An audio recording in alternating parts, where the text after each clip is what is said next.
Good morning. I'm Jess Hart, Program and Music Director and Morning Show host at Spirit 92.9. On behalf of Boveda, our presenting sponsor, Spirit 92.9 and Gabriel Media, and all of our faithful sponsors, we welcome you to the Terebinth Refuge Rise virtual event. Some of you may be current partners and already supporters of Terebinth Refuge. Thank you. And some of you watching today might even be learning about this important ministry for the very first time.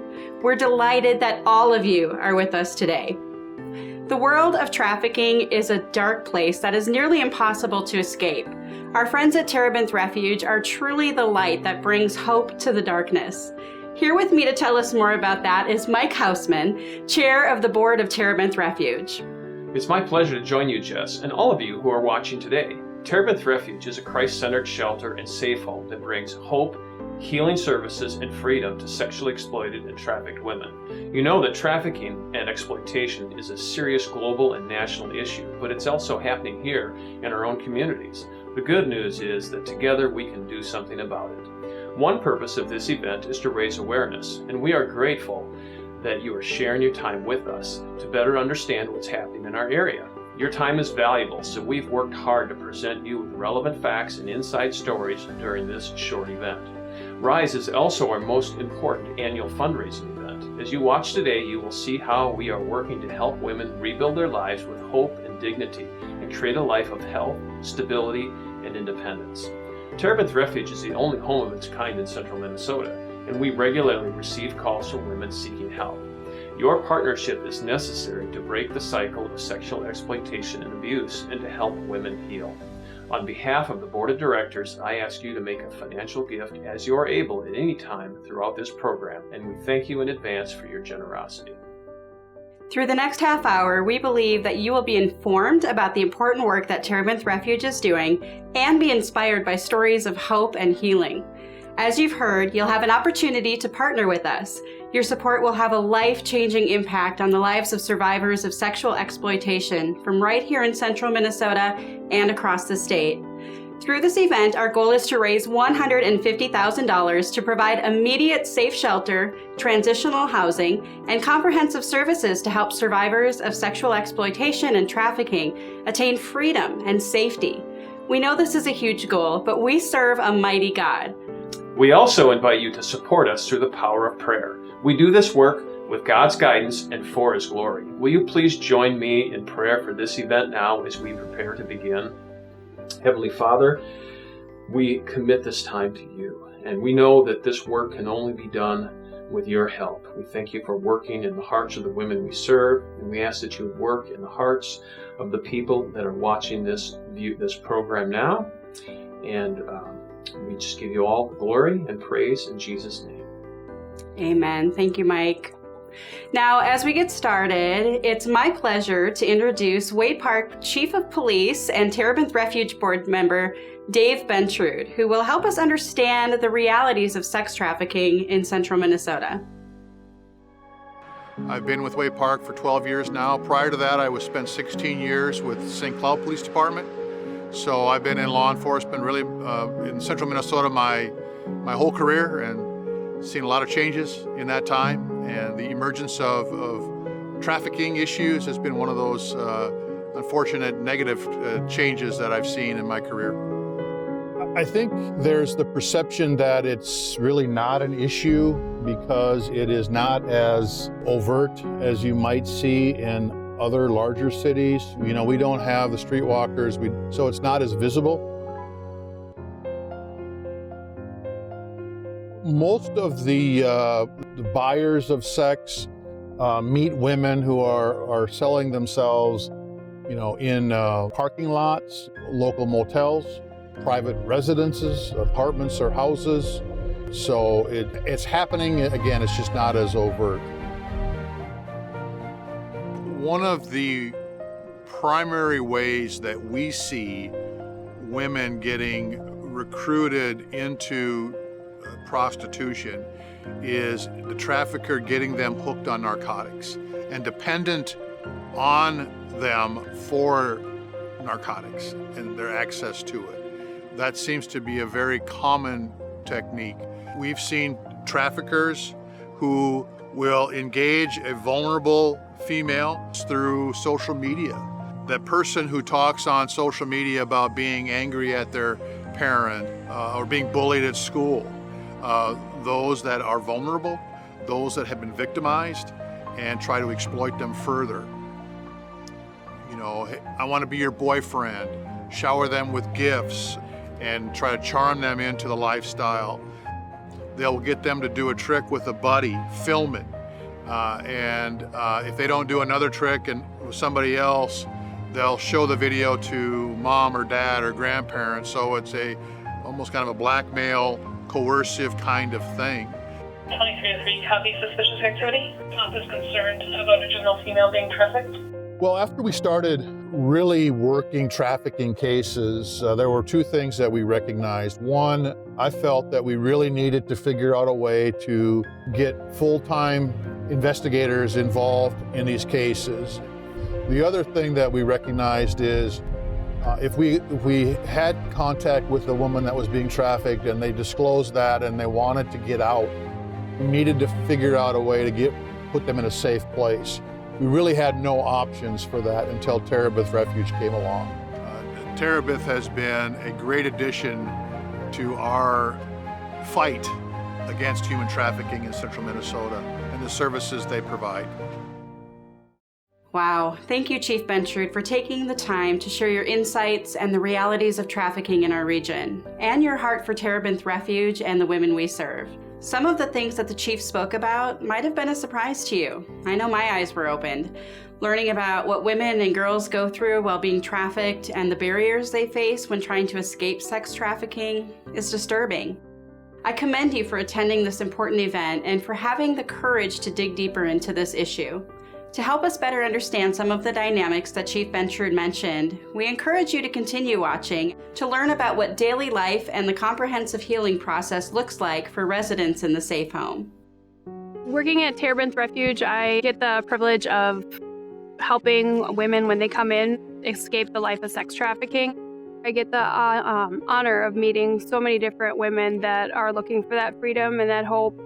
For residents coming into our program, they're either coming out of sex trafficking or being sexually exploited. So a lot of times the women, when they're coming in, they have either been forced into prostitution, there have been survival sex, so they will be having sex to meet their basic needs. And so a lot of times they'll just be really struggling with a lot of different things like addiction or anger or various different emotional stressors. A lot of what we see obviously is trauma. Most, if not all, of the women who have come through Terebinth share that they have a sexual abuse history starting anywhere from the age of 3 to 8. So that's the initial trauma, not necessarily the sex trafficking. So the sexual abuse in childhood sets them up to have poor sexual boundaries. That combined with parents who aren't available to teach, to love, to guide, to validate, to actually see them as a person. And so they end up almost being lost children and lost teenagers. If you think about a woman who has maybe been had some abuse in their childhood, and then they were groomed into trafficking as a teenager, and they have missed school, they have missed activities, they've missed opportunities to just learn basic things like how you take care of your clothes, how do you take care of yourself. So Terebinth Refuge is different in that we have a model that really starts from beginning to end. You know, women come in, but our hope and prayer for every woman that comes in is that one day she will be independent in her own place, her own apartment with a job. And so we are working with these women and really addressing them holistically, and how we frame that as body, mind, soul, and spirit.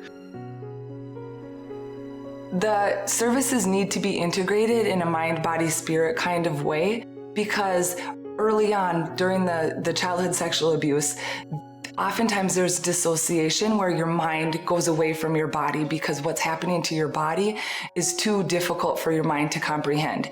So putting crisis counseling, therapy, medications, yoga, healing through prayer, putting those together helps reconnect the mind and the body in a healthy way and gives them back power over their mind and their body. It depends on where each individual person is at as far as how long they're staying. We have many women who come in, and we have like a 90-day period where we're really focusing on their healing and helping them just come in and kind of reprogram, because when they're out in the lifestyle or out in the streets, they're in that survival state or trying to just manage day to day. So when they come in, we really don't require a whole lot as far as our programming. We're figuring out what kind of resources we can connect them with to help with the healing process. And so for a lot of women, that first 90 days is uncomfortable because they're used to functioning in that chaos. And so unfortunately, sometimes they'll leave, but for women that are here and want to work through the whole process and are ready for that healing, they can stay as long as 2 years. We walk through the job searching process, schooling if they want, and we help reach that self-sustaining different life skills so they can be successful because they have the support and the care and that encouragement that Terebinth Refuge and staff are able to offer. As you've witnessed, it's essential for women to receive comprehensive services that address mind, body, soul, and spirit to address the many complex traumas they've experienced as a result of being trafficked. You can be a part of this life-changing program by donating today. The simple fact is, we can't do it without your help. Thank you to those who are already generously giving. If you haven't already, you can give securely through clicking the donate button on your screen or by texting the word Terebinth to 41444 at any time during this broadcast. In a little while, you'll hear from founder and executive director Cece Turlow about the vision God has given her for this ministry and how your donations have and continue to impact the lives of women. But next, it's my privilege to introduce you to a courageous trafficking survivor, Anna, who has bravely agreed to share her story with us. Her name has been changed to protect her identity. Please join me in learning about her personal journey of healing. I've jumped around from shelter to shelter since I've been in Minnesota, and I came across Terebinth the first time in September of 2019. I was a very angry person, and I was very mad at myself for all the things that I've gone through. I took it out on people here. I would blame a lot of people for my actions, or I would not communicate a healthy way. I would yell, and I wasn't ready to heal yet. So I had left. From a survivor's perspective, it is common not to trust, to not be ready to ask for help, or to even be able to receive the services we desperately need. Terebinth Refuge understands the force and coercion women have experienced. We provide a nurturing and accepting environment, allowing women time to build a foundation of trust and hope, so that when they are ready, they will come back. I decided to come back because I was ready to heal and face my trauma in a healthy way. Since being back, I feel like I've learned good communication skills. I've learned how to be respectful and communicate well, especially with the staff and other residents that stay here. I learned how to take accountability for my own actions and how to set healthy boundaries. I'm now going to school at St. Cloud State University, and I couldn't have done it without the staff here helping me register for school, help me register for classes, help me figure out my financial aid. They just make me feel like I got this because they're going to be by my side supporting me. It takes time for women who have survived the trauma of being trafficked and sexually exploited to trust the entire healing process, to believe in themselves, to believe in their self-worth, and to be ready to transition from the old life to a new healthy life. Once these women have reached a level of healing where they are confident about not going back, they move forward, making the transition from victim to survivor. If there was one thing I could say to staff at Terebinth Refuge, I would say thank you so much for being so patient with me, and I just appreciate all their support. I literally could not have done it without them. Because if I didn't come to Terebinth Refuge, then I don't even know where I would be, like, at this moment.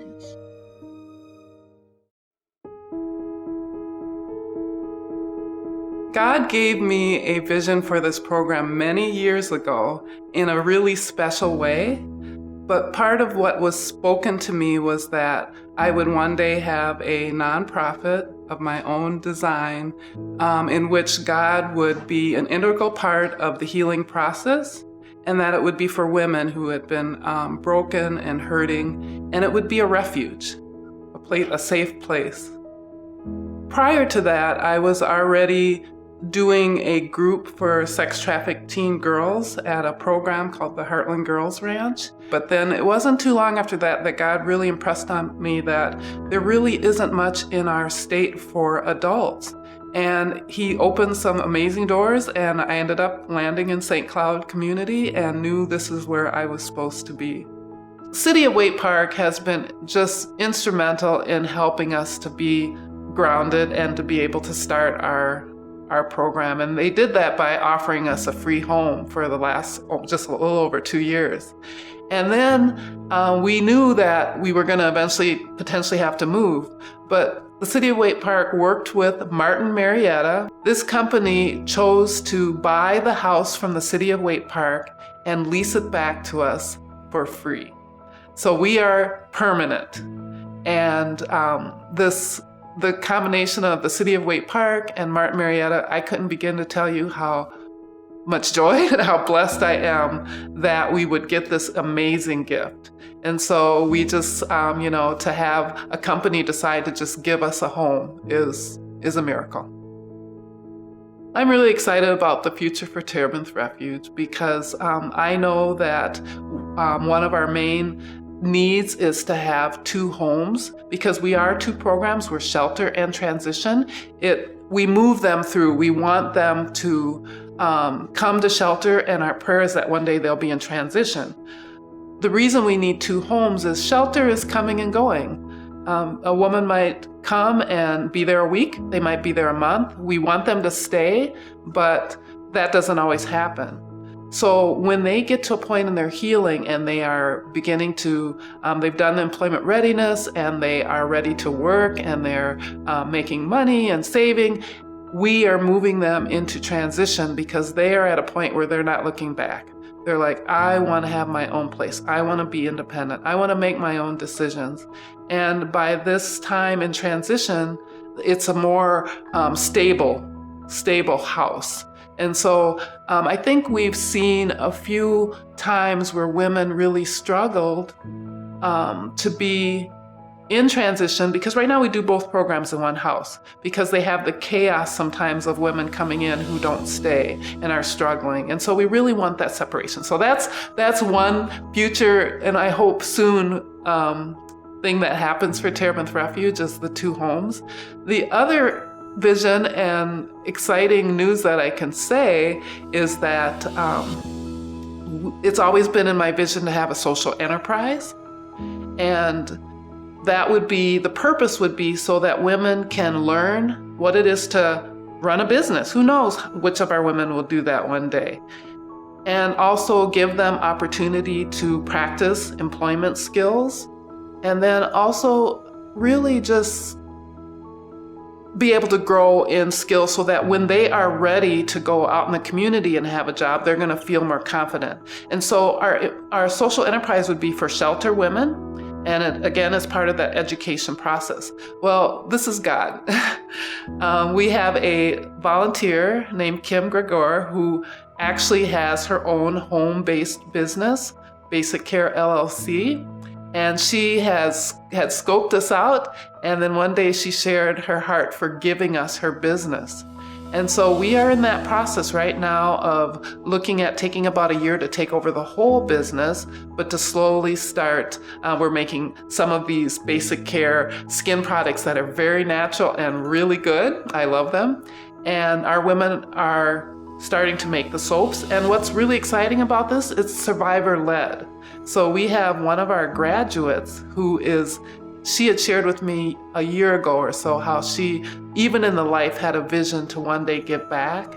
And I was just blown away when she shared that with me, and I knew right away that she would be part of our social enterprise, and she will be our manager for this business. And so the women will learn from her, and they will get opportunity to learn some skills, and then maybe way down in the future, this will bring an income to Terebinth Refuge as well. I first got involved at Terebinth Refuge when I heard about them at the Thrive Women's Conference, and Cece spoke, and I was just super excited that this was coming to the St. Cloud area. I was already passionate about sex trafficking and women getting free, and right away I wanted to give. So I was able to give financially, and then just the next step from there was when there was an opportunity to volunteer, I stepped up. I started out just driving women to appointments, and it was just so cool to have that, just even those 50 minutes in the car to hear a little bit of their story and to encourage them and to be there for them. Then I started leading a weekly Bible study in the home and having that opportunity just to connect with the women every week. I also have been able to bring them to some events. One of the women asked me at one point to mentor her, and so I started spending a little more time with her, just taking her to the gym or taking her to the store. So I've had lots of different opportunities to interact and invest in the women's lives. I think personally for me, why I give to Terebinth Refuge is because I just can't imagine being trapped in a life of prostitution, and just hearing these women's stories and knowing the trauma and the horrible childhoods they've had. And I just want to do everything I can to bring freedom to them. There are a lot of places you can give, but for me, just getting involved and seeing what Terebinth Refuge is doing and seeing the impact they're making and seeing that it's legit. Women's lives are being changed, and women are being reached, and women are being helped, and I can see there's just such a need. To really see Terebinth Refuge continue to grow and serve more women, it takes finances, and it takes the community coming in and supporting. So people who are sitting and thinking about what we're doing, if they can understand that this problem really needs to be addressed throughout our country, throughout our state, here in this community, and that they can have an impact on a life. They can save a life. They can, by their financial donation, by in-kind gifts, whether that again is, food or paper products, all those kinds of things that make a household run. By volunteering, they can make a difference in a life, and they can help to be an answer to this horrific problem that is in our community. I'm sure that you, like me, were incredibly moved by the courage and strength of Anna and the heart that Cece, the staff, and volunteers have for this ministry. Anna is finding freedom and a new future as a college student because she received services and loving support from Terebinth Refuge. Help us raise the necessary funds to assist other women like Anna break free from their human traffickers. If you haven't already, you can give securely through clicking the donate button on your screen or by texting the word Terebinth to 41444. Thank you. We're praising God for his provision and for moving in the hearts of so many of you to stand up and help support this important ministry.